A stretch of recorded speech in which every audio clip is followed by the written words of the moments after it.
contentos, ¿verdad? Gozosos porque estamos en la casa de Dios. Amén. Amén.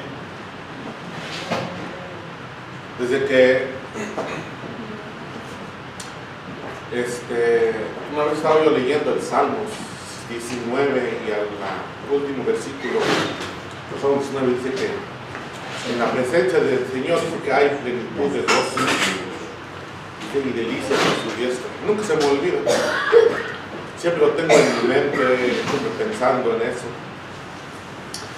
A veces pensamos que estamos llenos de problemas o de dificultades, que a veces no encontramos salida, ¿verdad? Pero dice que en la presencia de Dios dice que hay plenitud de gozo. No hay lugar para la tristeza, ¿sí? No hay lugar para estar desanimados, no hay lugar para decir, oh, ya no quiero seguir adelante, o ya no quiero servir a Dios. No hay lugar para eso, porque dice que hay, o sea, la presencia de Dios lo llena todo. Amén. ¿Sí? Por eso dice que hay plenitud de gozo y delicia, dice, a su diestra. En esta mañana vamos a estudiar en el libro de Lucas, en su capítulo 19. La lección para hoy se titula Jesús confirma su ministerio. Vamos a aprender cómo es que Dios o cómo Jesús confirma su ministerio después de que hemos estudiado todo el libro de Lucas. Aprendimos desde cuando vino los ángeles, ¿verdad?, a anunciar el nacimiento de Jesús a María. Dice que le dijo que no tuviera miedo, que porque el ser que iba a estar dentro de ella era concebido por el Espíritu Santo. Entonces dice que también vinieron ángeles anunciando a los pastores la llegada de un rey, de un Mesías. Eso daba comienzo, ¿verdad?, a la llegada de Jesús a la tierra. Pero en este último, o bueno, en estos últimos tres estudios que vamos a tener, dice que de esta manera, como vamos a aprender hoy, Jesús va a confirmar su ministerio aquí en la tierra. Amén. Dice la verdad central. En la entrada triunfal de Jesús reclama en forma de parábola actuada ser reconocido como el Mesías, el ungido de Dios, y la multitud lo aclamaba como tal. Esta no era la primera vez que Jesús llegaba a Jerusalén. Ustedes se recuerdan cuando María y José y toda la familia quizá de ellos fueron a Jerusalén. Dice que en este día Jesús se había perdido entre la multitud de sus padres y se había quedado en el templo para hablar, ¿verdad?, con los doctores de la ley, con los maestros de la ley. O sea que en este día no era la primera vez que Jesús entraba a Jerusalén.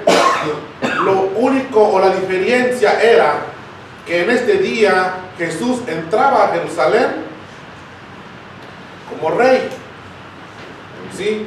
Aunque quizás después de una semana, porque la lección de hoy es una semana antes de que Jesús fuera entregado y muerto, ¿verdad?, por nosotros, por los pecados. Entonces Jesús entra, ¿verdad?, a Jerusalén, dice, y la multitud lo aclamaba como tal, o como el rey, como el ungido de Dios. Amén. Texto para memorizar y aplicar a la vida, dice Lucas 19:38. Ellos decían: bendito el rey que viene en el nombre del Señor, paz en el cielo y gloria en las alturas. Otra vez. Ellos decían: bendito el rey que viene en el nombre del Señor, paz en el cielo y gloria en las alturas. Amén. Vamos, oremos. Señor, te damos gracias en esta preciosa mañana por la oportunidad que nos das de estar una vez más delante de ti, a tus pies, para poder, Dios mío, aprender de tu palabra, Señor. Sí, Señor.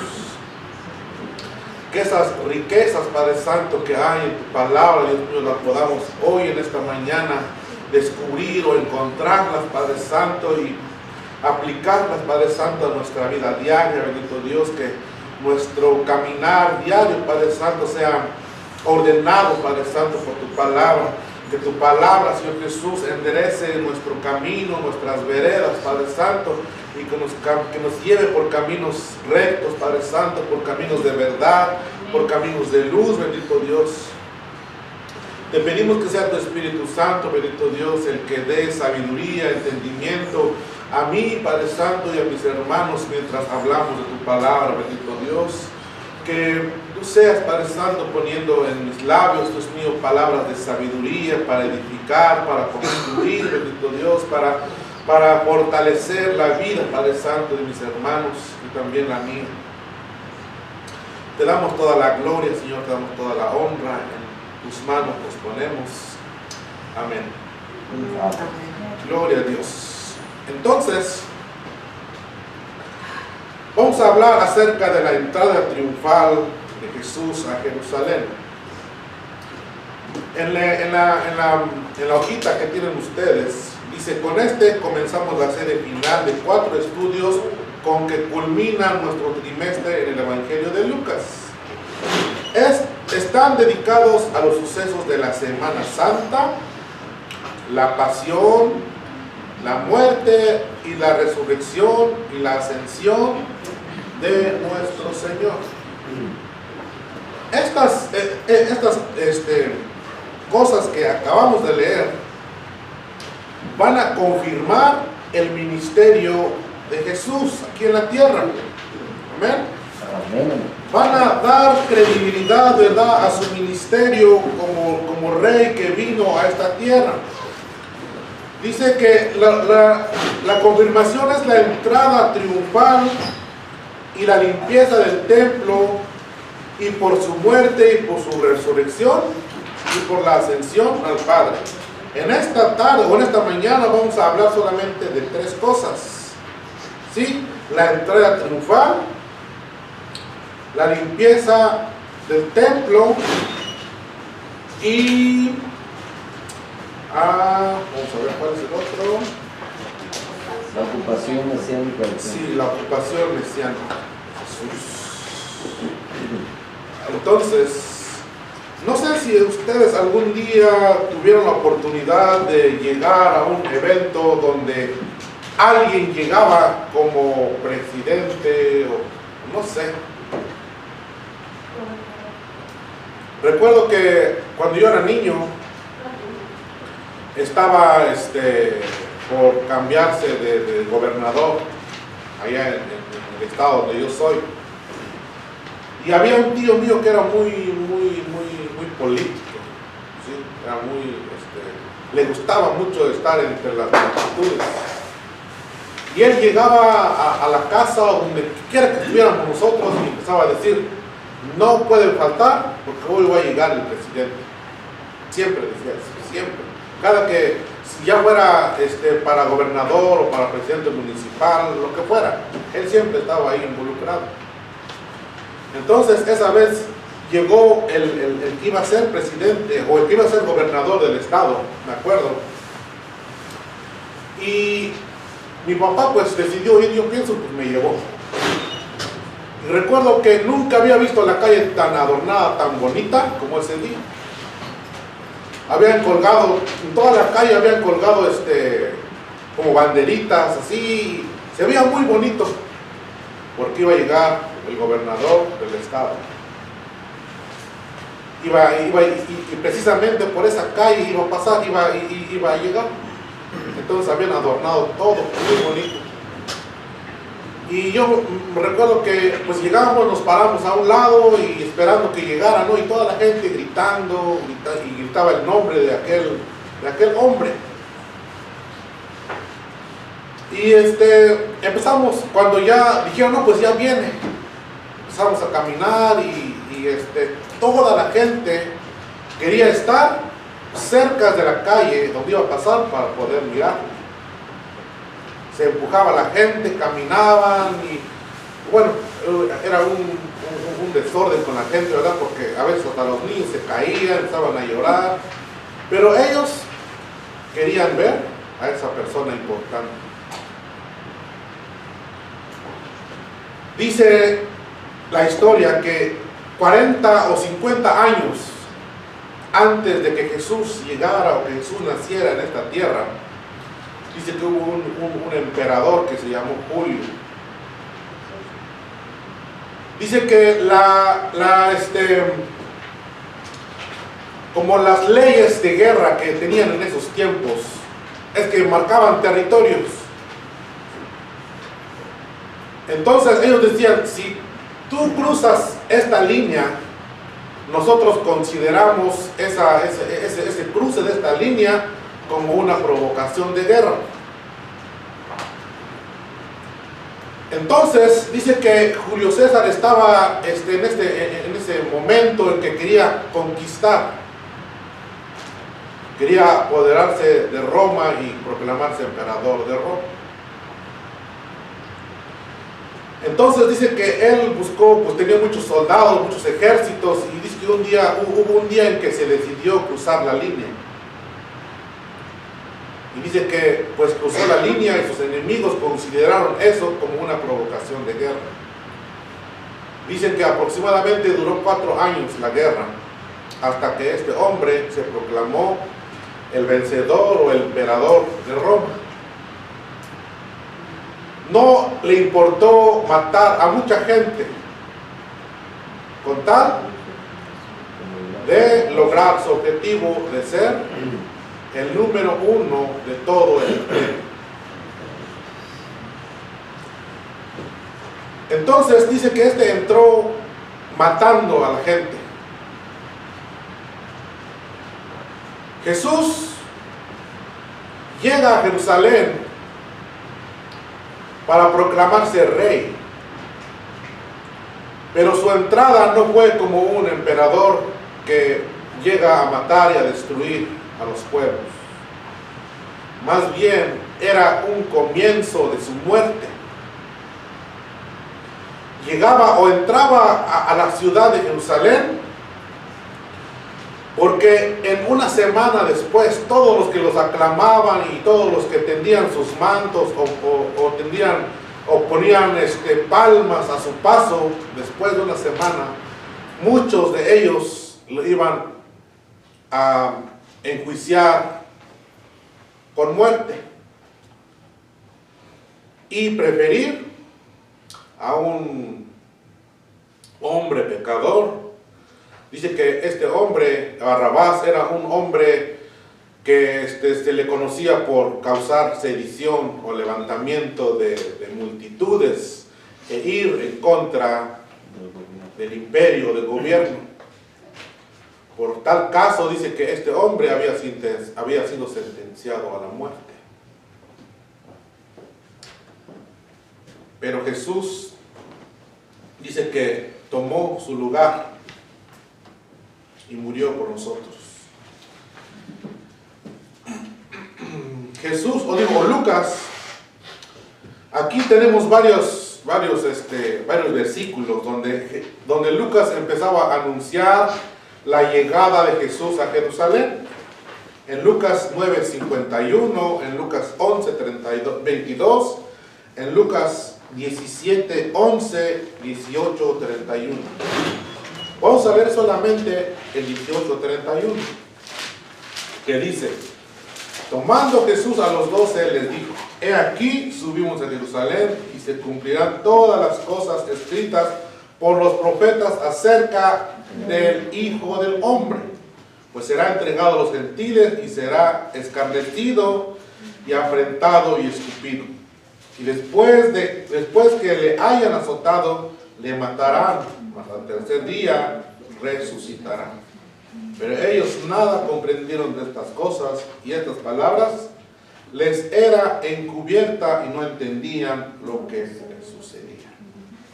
Entonces Lucas está aquí diciendo que venía un suceso, un evento que mucho tiempo atrás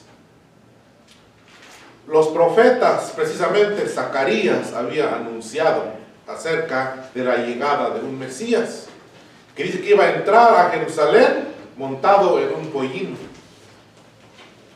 Entonces, este suceso, Lucas ya lo estaba adelantando. ¿Sí? Estaba diciendo que Jesús le dijo a los dos: he aquí, vamos a Jerusalén y se cumplirán todas las cosas escritas por los profetas acerca del Hijo del Hombre, pues será entregado a los gentiles y será escarnecido y afrontado y escupido. Ya sabemos todo lo que Jesús sufrió, estando, ¿verdad?, arrestado por los romanos y después hasta su muerte de cruz. Entonces Lucas estaba, ¿verdad?, tratando de anunciar este evento tan importante que Jesús iba a hacer en estos días. El capítulo 19 encontramos que comienza con la narración de Jesús y de Zaqueo. Y este evento había sucedido en un pueblo llamado Jericó. Dice que Jesús, habiendo entrado Jesús en Jericó, iba pasando por la ciudad. Y sucedió que un varón llamado Zaqueo, que era jefe de los publicanos y rico, procuraba ver quién era Jesús, pero no podía a causa de la multitud, pues era pequeño de estatura. Jesús se encontraba en Jericó antes de ir a Jerusalén. Entonces, aquí Jesús habló o se encontró con este hombre que quería conocer quién era Jesús, quería verlo de cerca. Y eso nos enseña a nosotros que como seres humanos, como hijos de Dios, nuestro anhelo, nuestra pasión debe de ser conocer a Jesús más íntimamente. No solamente de oídos, no solamente de escuchar que Jesús hace milagros o que Jesús cambia las vidas de las personas, no, sino que nosotros mismos podamos experimentar y tener una relación íntima con Él. Eso es lo que pasó con Zaqueo. Dice que Zaqueo era un publicano, era un jefe de cobrador de impuestos. Sabemos que ahora que vamos a estudiar la palabra de Dios, vamos a encontrar que estos hombres vendían las ofrendas o los corderos o lo que fuera. Dice que hasta 20 veces más caro de lo que ellos lo conseguían. O sea que si supongamos que compraban un cordero, vamos a hablar de dólares, ¿no? O un pajarito. Lo cobraban en $4, un ejemplo. Cuando estaban en el atrio donde ellos vendían, hacían sus negocios, ellos lo vendían entre $75 y $80. Por eso se hacían muy ricos. Y Zaqueo dice que era el jefe de los publicanos. Se imaginan cuánto dinero tenía, era muy rico. Bueno, pero entonces este hombre tuvo el interés de conocer a Jesús. Ya sabemos la historia, ¿verdad? De que dice que se fue y subió porque no podía ver por el tamaño de estatura que él tenía. Dice que le impedía ver a Jesús, entonces tuvo una grandiosa idea, ¿verdad?, de subirse a un árbol y mirar, y quería solamente él ver a Jesús. Pero Jesús tenía otros planes con él. Cuando nosotros nos interesamos por conocer a Jesús, Él también tiene otros planes para nosotros. Dice que lo llamó y le dijo que hoy, dice que voy a posar en tu casa. Y entonces ahí sucedió algo extraordinario, que cambió totalmente la vida de este hombre. De manera que no le pasó igual que al rico, que vino con Jesús a decirle: Señor, ¿qué es lo que yo tengo que hacer para heredar la vida eterna? Y luego le digo: no, pues cumple toda la ley de Moisés y ya estás listo, ¿verdad? No, pues yo lo he cumplido completamente desde mi niñez. Y luego, ¿qué le dijo Jesús? Una sola cosa te falta. Y se vende todo lo que tienes y se dáselo a los pobres. Ven y sigue. Zaqueo no necesitó que Jesús le dijera, sino que él dijo que todo lo que yo he robado, lo que he defraudado a alguien, dice, se lo vuelvo cuatruplicado, 4 veces más de lo que se había robado. no nos dice, no encontramos más acerca de qué es lo que pasó, pero sabemos que este hombre fue transformado totalmente. Entonces Jesús, caminando de Jericó hacia Jerusalén, iba haciendo maravillas, iba haciendo milagros. Habló acerca de las 10 minas, que dice que vino y le entregó minas a sus labradores, a sus siervos. Dice que él se fue de viaje y cuando regresó pidió, ¿verdad? Pues las cuentas. Entonces dice que unos entregaron lo doble. ¿Y qué le dijo Jesús? Dice, bien has hecho, dice, tú reinarás sobre 10 ciudades. ¿Por qué? Porque había entregado 10 más. O le entregaron 5, pero entregó 5 más, eran 10. Entonces, no podemos nosotros conformarnos. Muchas veces, hace 15 días hablábamos y decíamos que a veces nosotros como cristianos buscamos lo mínimo para servir a Dios. O sea, con decir, no, pues yo con que esté un día a la semana en la iglesia, yo creo que ya es suficiente, ¿verdad? O sea, buscamos lo más mínimo para satisfacer nosotros nuestro propio, como, no sé, nuestro o ¿cómo se llama? La conciencia de decir, no, pues yo ya fui a la iglesia. O a veces dije, no, pues yo ya mandé mis diezmos, mis ofrendas. Eso no es todo lo que nosotros necesitamos hacer. Necesitamos trabajar en la obra de Dios, ¿verdad? Para que cuando nosotros entreguemos cuentas a Dios, lo hagamos con alegría, con gozo, sabiendo que nos esforzamos en hacer o en trabajar en la viña del Señor. Recuerdo que al inicio de este año hablábamos acerca de lo que Jesús buscaba o busca todavía en sus seguidores, y lo que Él busca es disposición de nosotros. ¿De acuerdo? Busca disposición, que nosotros estemos dispuestos a trabajar, estemos dispuestos a dar nuestra vida, nuestro talento, ¿verdad?, para Él, así como aprendíamos hace 15 días, que debemos de amar a Dios con todo nuestro corazón, con todas nuestras fuerzas, con toda nuestra mente, con todo lo que nosotros somos. Entonces, Jesús dice en el 28, dicho esto, o sea, después de todo lo que pasó desde Jericó, cuando fue con Zaqueo, y después de que dio esta parábola, dice aquí Lucas, dicho esto, iba adelante subiendo a Jerusalén, y aconteció que llegando cerca de Betfagé y de Betania, al monte que se llamaba de los Olivos, envió a 2 de sus discípulos. Se dice que Betfagé era una aldea no muy conocida. Entonces por eso es que Lucas incluyó a Betania. ¿Se acuerdan quién vivía en Betania? Lázaro y sus hermanos.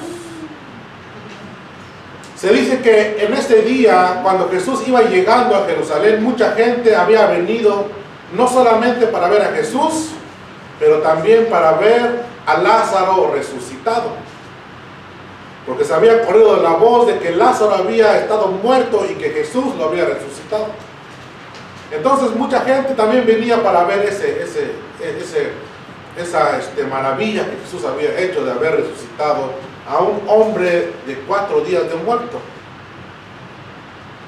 Después de 4 días decían que no, pues es que Jesús llegó a la casa de ellos y le dijo que removieran la piedra, y dijo, no, pues es que ya son de 4 días y ya hiede, ya pesa. Jesús le dijo, no, pues remuevan la piedra. Cuando removió la piedra, dice que llamó a Lázaro y Lázaro salió afuera. Este evento se había hecho o sea, se dio a conocer en toda esa región, y mucha gente no había tenido la oportunidad de ver a ese hombre resucitado, entonces también venían para eso. Entonces, por eso es que Lucas quiso decir Betania, porque pues toda la gente lo conocía. No solamente porque era una ciudad más conocida, sino porque ahí había hecho Dios el milagro de resucitar a Lázaro. Entonces, por eso es que Lucas dice que incluyó a Betania. Para ser más específico, dijo en la aldea de Betfagé, o sea que como decir nosotros aquí en la ciudad de Las Vegas. Para ser más específico en Las Vegas, podemos decir North Las Vegas, o ¿qué más? La Lake, que está aquí arriba, Summerlin, Centennial, Sunrise, Aliante, ¿verdad? O sea, sucedió en Aliante, en Las Vegas, ¿verdad? Entonces ya sabemos que es allá en Las Vegas, ¿verdad? Bueno, este suceso es igual. Quería Lucas que supieran exactamente dónde estaba sucediendo lo que estamos nosotros leyendo ahora. Diciendo, id a la aldea de enfrente, y al entrar en ella hallaréis un pollino atado, en el cual ningún hombre ha montado jamás. Desatadlo, traedlo, y si alguien os preguntara por qué lo desatáis, le responderéis así, porque el Señor lo necesita. Aquí está algo muy importante que debemos de destacar. Dice que muchos piensan que Jesús había llegado a la casa de Lázaro, ¿sí? Y de ahí mandó a sus discípulos a traer al pollino a esta aldea. Dice que Jesús, viniendo de Jericó, llegó a Betania y llegó en la casa de Lázaro, que eran sus amigos. Entonces de ahí mandó, ¿verdad?, a sus discípulos a que fueran a traer al pollino, para que pues pudiera, ¿verdad?, entrar o cabalgar, ¿verdad?, sobre este pollino. Dice aquí,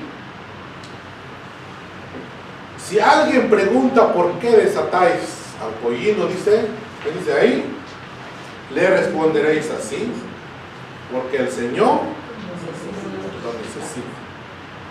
Esta palabra Señor no era cualquier palabra. Jesús estaba anunciando que Él es el Señor de señores, o es el Rey de reyes, el Señor de señores. O sea, la autoridad de su nombre no dejaba que alguien se rehusara a dar lo que se le pedía, ¿sí? Es como muchas veces, quizás, no sé si alguna vez algunos de nosotros hemos tenido una experiencia como de que se nos pida algo y esta persona es sumamente importante, que no nos podemos negar a dárselo, ¿verdad? Entonces, Jesús le dijo que porque el Señor lo necesita. Dicen que había una creencia allá en Jerusalén, que mucha gente cada año dice que paraba su pollino, o sea, la mamá, el asna y su pollino, porque ellos creían o querían esperar ese día en que un Mesías, uno que vendría a rescatarlos de la opresión romana, pudiera montar sobre ese pollino, porque Zacarías se lo había profetizado. Dicen muchos que tal vez, o sea, esa creencia había en esos lugares precisamente porque esta aldea era la más cerca a Jerusalén. Muchos lo hacían por esa creencia, pero muchos también lo hacían porque ellos se dedicaban a eso, a rentar sus animales para que la gente que llegara lo pudiera usar y ir a la ciudad de Jerusalén, y cuando salían de Jerusalén pues dejaban el animal y se iban con las cosas que ellos creían. Pero dice que esta creencia de que ellos querían ser los privilegiados de que su asno, su pollino, fuera en el que Jesús entrara a Jerusalén. Y es por eso que muchos paraban su pollino enfrente de su casa, porque dice que no era muy común que sus animales estuvieran enfrente, sino que estuvieran atrás. Pero en estos días de la Pascua, dice que la gente paraba su pollino enfrente de su casa, deseando que ellos fueran los privilegiados, en que su asna o su animal fuera el que usaría Jesús. Otros dicen que tal vez Jesús había hecho algún arreglo para que estos hombres ya supieran que Jesús venía y que tuvieran preparado a ese pollino. Que hay tres versiones. La última, que Jesús pues lo sabe todo. Él es el omnisciente, omnipresente, el omnipotente, o sea que los atributos de Dios. Que él sabía que ese pollino iba a estar ahí parado. Por eso es que mandó a sus discípulos, dijo, vayan a esta aldea y al primer pollino que encuentren ahí, dice, desátenlo y traigan. Y si les preguntan que qué estás haciendo, por qué estás desatando el pollino, ustedes responderán, porque el Señor lo necesita. Entonces, cualquiera que fuera de estas tres cosas, ¿cómo podemos decir? Jesús, ¿verdad? Obtuvo, ¿verdad? Este pollino. Y lo trajeron a Jesús y habiendo echado sus mantos sobre el pollino, subieron a Jesús encima. Y a su paso tenían sus mantos por el camino. Cuando llegaban ya cerca de la bajada del monte de los olivos, toda la multitud de los discípulos, gozándose, comenzó a alabar a Dios a grandes voces por las maravillas que habían visto.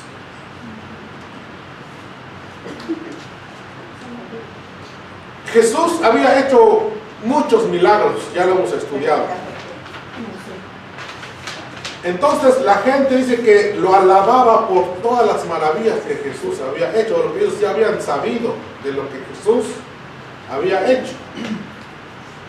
Sí, hay mucha diferencia entre alguien que llega a un puesto solamente haciendo promesas de cambio.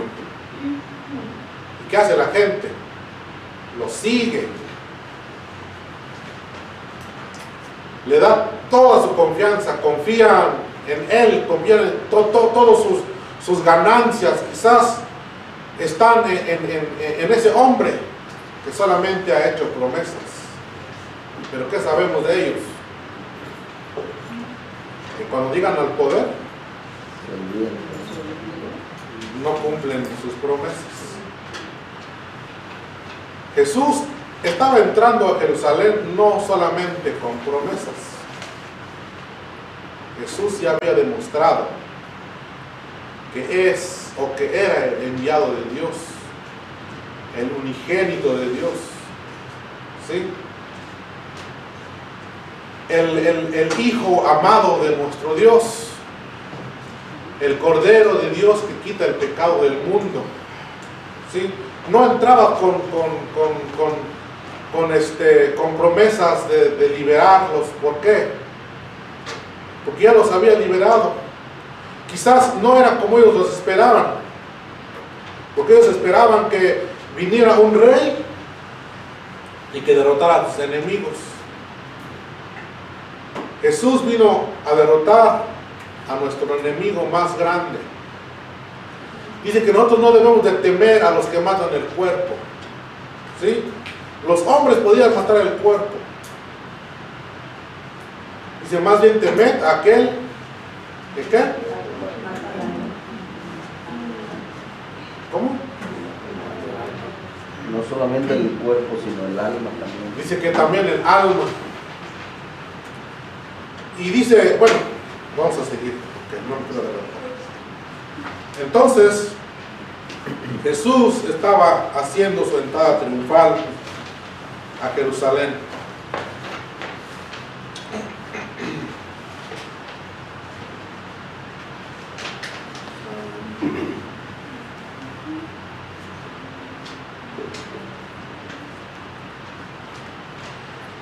Dice la última, bueno, aquí no, ustedes no lo tienen. Dice, la respuesta de los encargados indicaría su reconocimiento de que Jesús era de la clase de rabino o maestro que tenía autoridad para hacer un pedido de esta naturaleza. Parece que para Lucas el relato refleja los conocimientos sobrenaturales de Dios, es lo que les decía hace rato.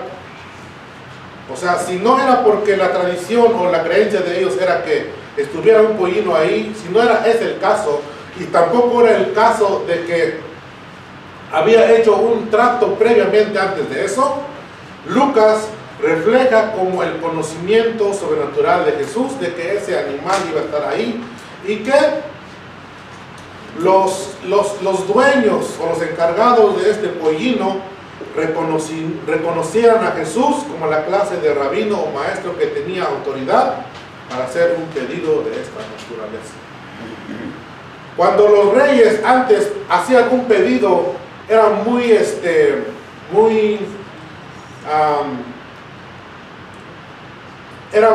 ¿cómo se dice?, muy usual que la gente pues cediera lo que se le pedía a un rey. ¿Se acuerdan cuando David dice que quiso comprar, verdad, un terreno para construir? El dueño de este terreno dice, no, pues tú eres el rey, es todo tuyo, ¿verdad? ¿Por qué? Porque reconocían su autoridad, reconocían a David como un rey. Entonces, dijimos hace rato que estos hombres también reconocieron el pedido de su Señor o de Jesús. Entonces dice aquí, Jesús esperaba que en el camino que llevaba a Jerusalén al pie del monte de los olivos,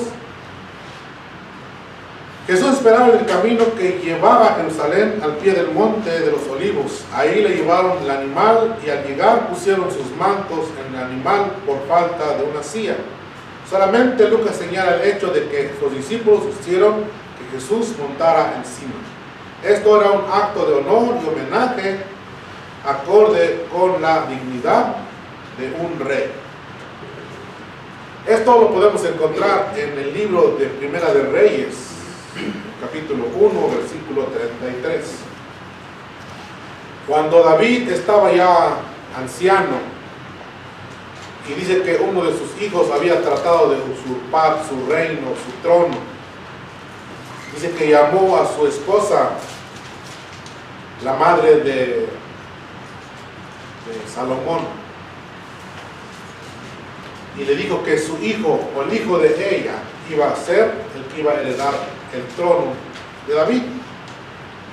Entonces dice que, vamos a leerlo, Primera de Reyes 1:33.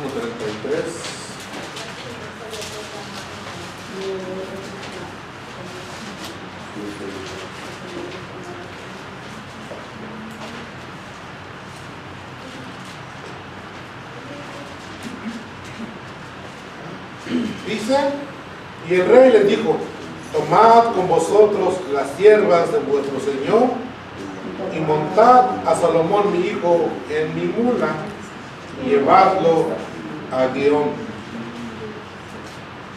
Y ahí lo ungirán el sacerdote Sodá y el profeta Natán como rey sobre Israel, y tocaréis trompetas diciendo, viva el rey Salomón.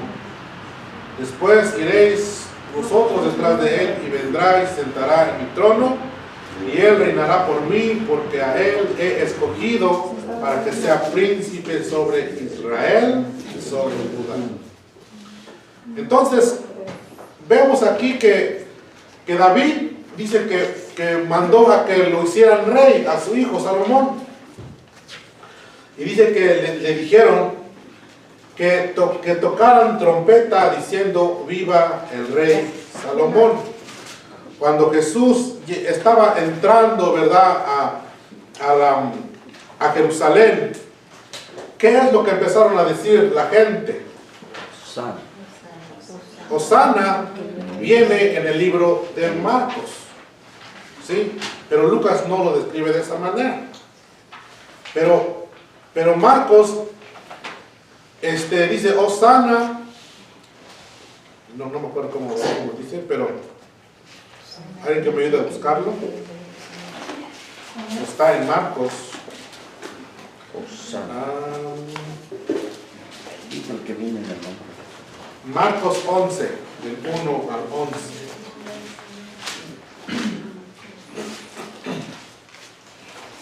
Pero Lucas dice que ellos empezaban a decir, diciendo, bendito el Rey que viene en el nombre del Señor, paz en el cielo y gloria en las alturas.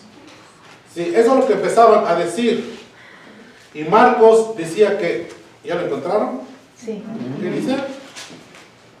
Marcos. Bendito el reino de nuestro Padre David que viene, Hosana en las alturas. Hosana quiere decir, sálvanos ahora. O sea, la gente quería ser salvada de la opresión de Roma. Iba entrando Jesús como rey y estaba diciendo, pues tú eres nuestro rey, sálvanos ahora. O sea, Hosana quiere decir, sálvanos ahora. Y seguían gritando lo mismo. Dicen que aproximadamente habían unos, dicen que por lo menos 10,000 personas. Otros dicen que habían llegado a Jerusalén por lo menos 2 millones de personas. Quizás si pensamos que no eran los 2 millones de personas que iban siguiendo a Jesús, por lo menos la mitad. ¿Cómo es que calculaban las personas que llegaban? Dicen que lo podían calcular por los sacrificios que se hacían. ¿Sí? O sea, llegaba una familia de 5 o de 10, no sabemos, y ofrecían su sacrificio. Entonces dice que los sacerdotes o los que estaban a cargo de eso, dice que apuntaban cuántas personas venían y qué sacrificio traían. Entonces, si alguien venía con un sacrificio de un cordero y decían, pues nosotros, este sacrificio es por mi familia y yo, ¿cuántos son? Pues 10, por ejemplo. Entonces, así como podían contar las personas que llegaban a Jerusalén. Entonces, se dice que por lo menos habían llegado 2 millones de personas.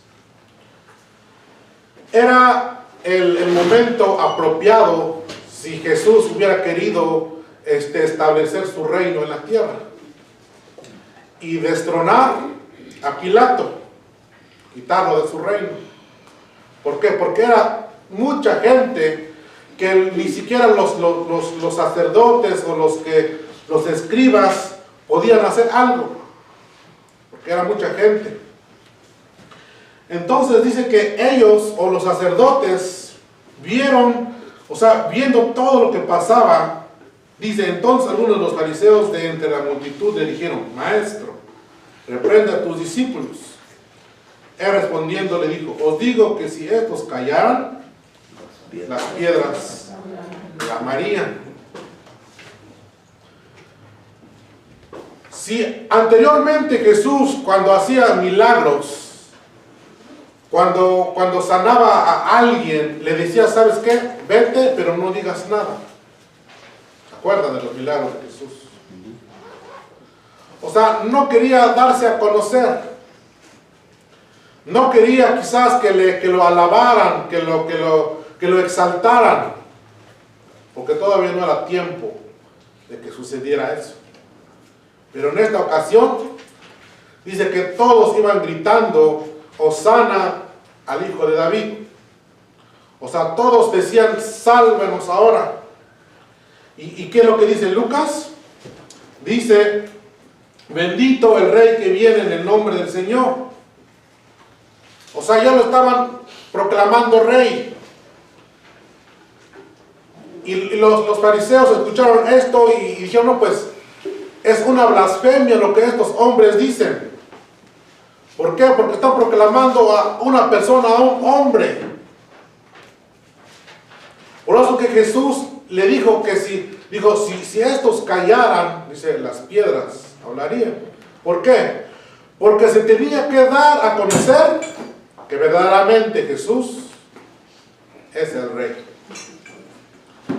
sea, ya en este momento ya no es hora de callar que Jesús es el rey, sino que todo el imperio en ese momento o en esos días necesitaba conocer que verdaderamente Jesús es el rey. Entonces por eso es que Jesús dijo, no, pues si estos callan, las piedras van a proclamar que Jesús es el rey. Entonces,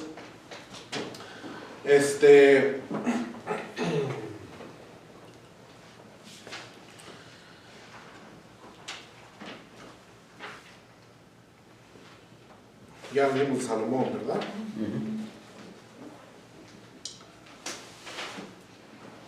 La entrada triunfal 2.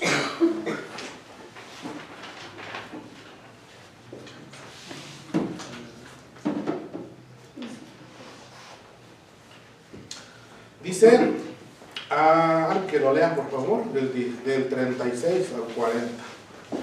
Y mientras él avanzaba, tendían sus mantos por el camino.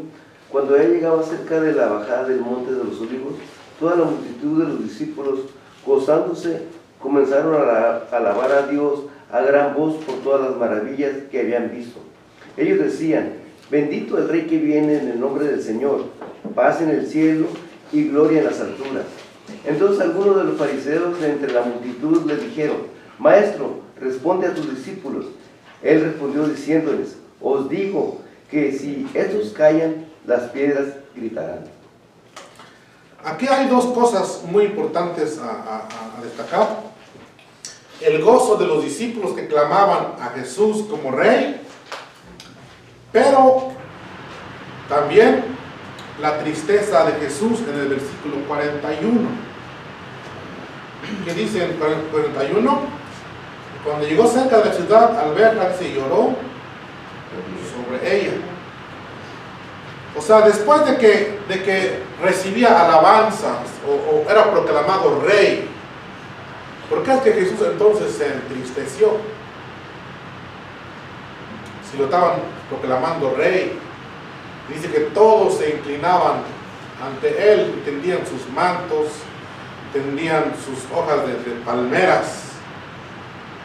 O sea, ¿cómo es que un hombre así, viendo toda la multitud que le siga, porque dice que iba una multitud de adelante y otra multitud detrás, y que todos estos hombres, o la mayoría, iban diciendo, bendito el Rey que viene en el nombre del Señor, paz en el cielo y gloria en las alturas? ¿Cómo es que Jesús, al ver toda esa alegría que había, pudo sentir tristeza en su corazón? Porque sabían lo que iba a venir sobre la ciudad, que iba a ser destruida a causa de que ellos en ese momento le reconocían y adoraban, pero no lo enseñaron a sus generaciones y no lo siguieron a nosotros porque tal vez ellos mismos gritaban crucifícales.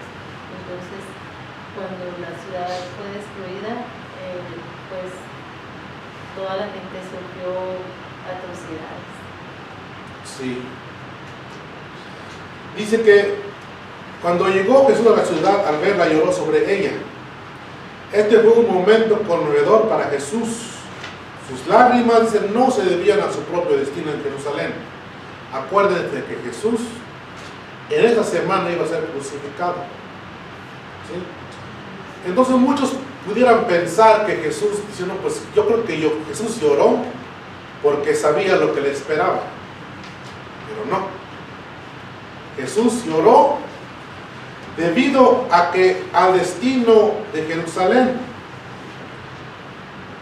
La historia dice que 70 años después de que Jesús había sido ascendido al cielo, dice que vino un emperador llamado Tito. Dice que destruyó la ciudad. Dice que por lo menos murieron 1.110.000 judíos.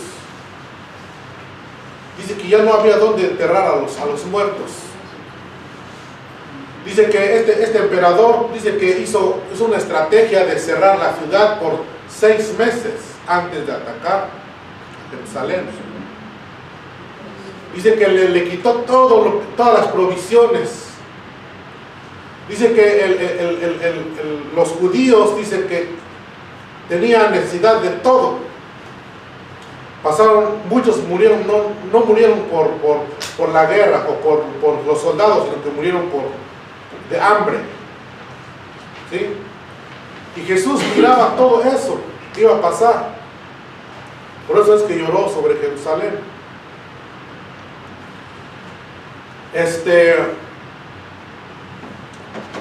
¿Qué dice? Esta es una de las 2 veces que menciona en los evangelios que Jesús lloró.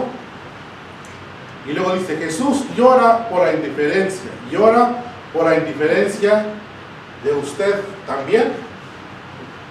O sea, lloró por la indiferencia de ellos, de Jerusalén, de todos los que vivían allá. Pero también llora Jesús por nuestra indiferencia, ¿o no? ¿Qué le causamos nosotros a Jesús? ¿Le causaremos gozo? ¿O qué le causaremos a Jesús? Dice, ¿quién? No, quizá como Jerusalén está siendo indiferente al Señor, hoy cuando el rey viene y entra en Jerusalén, también desea entrar en su corazón. Le dejará entrar como un rey manso y humilde que invita y no a la fuerza. Dice Apocalipsis que Él está a la puerta, dice, llama y toca. Y si alguien abre la puerta, dice que entraré a Él, cenaré con Él y Él conmigo. Nosotros como cristianos o como seres humanos estamos dispuestos a que Jesús venga y reine sobre nuestras vidas, o solamente lo queremos como mucha gente en aquellos días, que es que solamente lo seguían por el pan o por los milagros que Jesús hacía. ¿Cómo nosotros tenemos a Jesús en nuestras vidas? ¿Como alguien que es indispensable para suplir todas nuestras necesidades? ¿O como alguien que dejamos que reine sobre nuestro ser, sobre nuestra vida, sobre nuestra familia? O sea, entonces nuestras actitudes, ¿qué le causan a Jesús? ¿Le causan gozo o le causará tristeza, así como en aquel día? Cuando Jesús estaba muriendo en la cruz, dice que le dijo a su padre, dice, no le tomes en cuenta el pecado de ellos o de nosotros.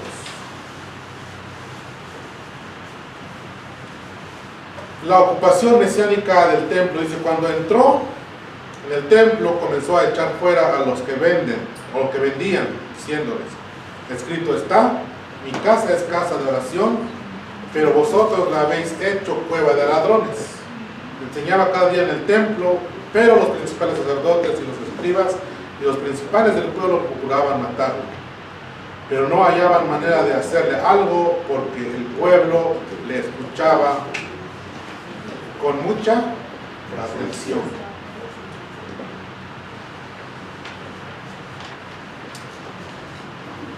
En esta parte, quizás nosotros podemos pensar que venimos a la casa de Dios, pero muchas veces no venimos con esa reverencia que merece. Dice que en esta ocasión, dice que Jesús entró al templo, dice que y comenzó a echar fuera a los que vendían, diciéndoles, escrito está, mi casa es casa de oración, a vosotros, dice, la habéis convertido en cueva de ladrones. Al principio les decía que los que vendían, dice que vendían sus sacrificios, sus animales, por un precio muy alto. Estas personas solamente querían satisfacer sus propias necesidades, pensaban solamente en ellos.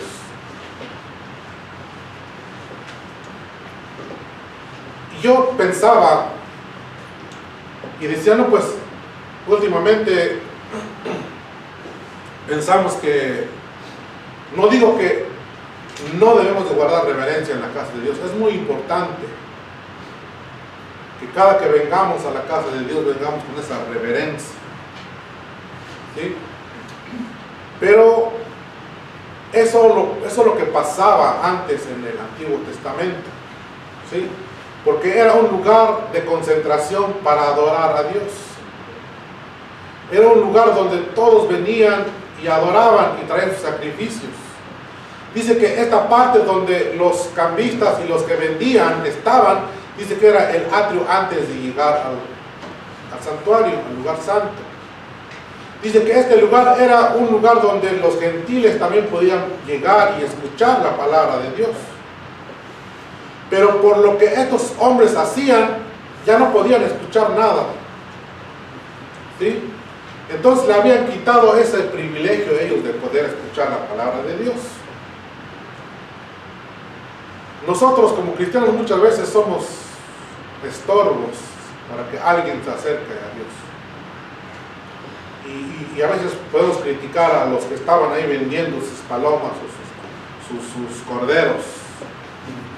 No, pues, ¿cómo es posible de que ellos eran muy arrogantes o muy codiciosos de ganancias para ellos mismos? Pero muchas veces nosotros con nuestra actitud hacemos lo mismo. Pensamos solamente en nosotros, pero no pensamos en los demás. Jesús dijo a la mujer samaritana, ¿se acuerdan?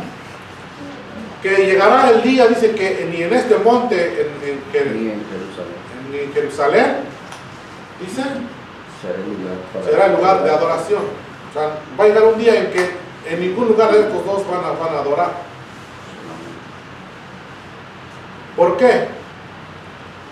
Porque Jesús había preparado en nuestro corazón, en nuestro interior, un lugar donde Él iba a habitar. Entonces, si muchas veces pensamos y decimos que nosotros deshonramos el templo, o no venimos con una actitud de reverencia, quizás lo podemos hacer, pero ¿qué hay dentro de nosotros?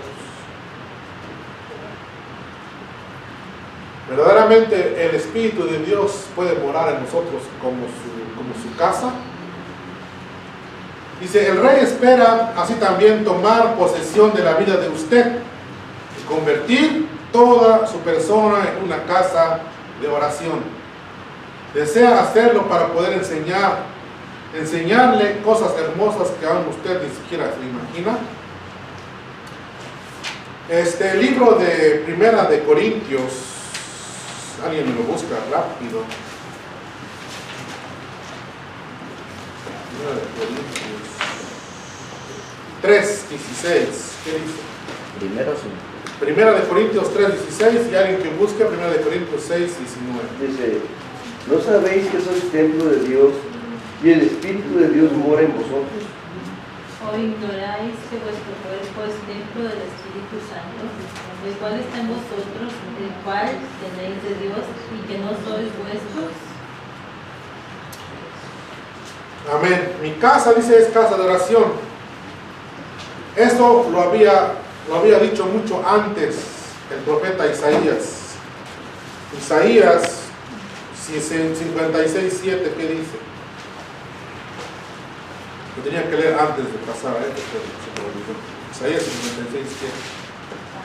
Deje el impío su camino y el hombre inicuo sus pensamientos y vuelva hacia Jehová, el cual tendrá de él misericordia, y al Dios nuestro, el cual será amplio en perdón. Yo los llevaré a mi santo monte y los recrearé en mi casa de oración. Sus holocaustos y sus sacrificios serán aceptos sobre mi altar, porque mi casa será llamada casa de oración para todos los pueblos. Amén. Entonces, eso se había profetizado antes, mucho antes, y también Jeremías 7:11. ¿Qué dice? Jeremías 7:11.